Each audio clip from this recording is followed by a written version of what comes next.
If the first time your key accounts hear about your company is when sales calls them, you're definitely leaving money on the table. Good morning, everybody. Today, Ruby and myself are talking about how all the effort that sales teams are doing to start conversations with zero help from any kind of external marketing source is, I'll use the analogy of climbing Mount Everest with an elephant on your back. You don't have to do it that way. You can do it that way. You can choose to do it that way. That's not necessarily how you want to do things. So, what does that actually mean? So for you, as a business, you need to understand how these things connect. So if the first time our key accounts hear from us is when our sales team calls them, we're not in the right frame of mind. We're not doing things like we're supposed to be doing things in 2023 and beyond.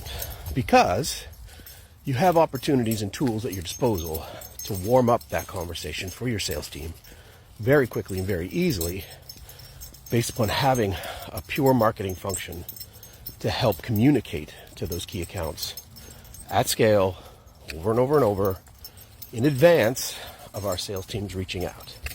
So if the first time they hear about our brand is when we cold outreach them, we haven't done what we're supposed to do. We haven't done what we need to do. So think very differently about that. So we'll keep it short for today. If you are making your sales team go to market without that air cover, without that support, you are leaving money on the table. Think differently about how you're supposed to communicate with your buyers and your brand.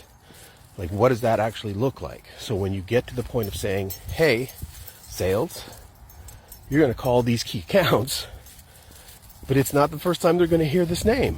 That's not the first time they're going to understand what we do, how we do it, why we do it, when we do it, where we do it. Their job gets so much easier. When that happens, generally speaking, you're going to close more business. And so when you close more business, everybody tends to look around the table and say, that's pretty good. We'll take that. All right, today Ruby says, help your sales team out. They don't need to be fighting an uphill battle to try to introduce your brand, one key account at a time, one decision maker at a time.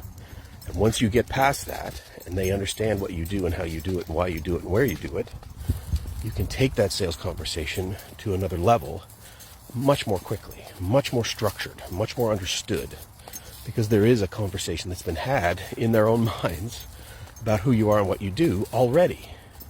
And maybe they're not a fit, so you can disqualify them very quickly, as opposed to having your sales team, again, walk up Mount Everest with the elephant to try to figure out whether or not this is a fit. Help them out. You can do it. It's a thing you can do. All right. It's enough for today. Help those salespeople out. Let's not make it the first time somebody hears about us when we dial that phone. All right. Have a great one. Ruby says, enjoy your weekends. Hope the weather's good for you. Walking and talking with Ruby.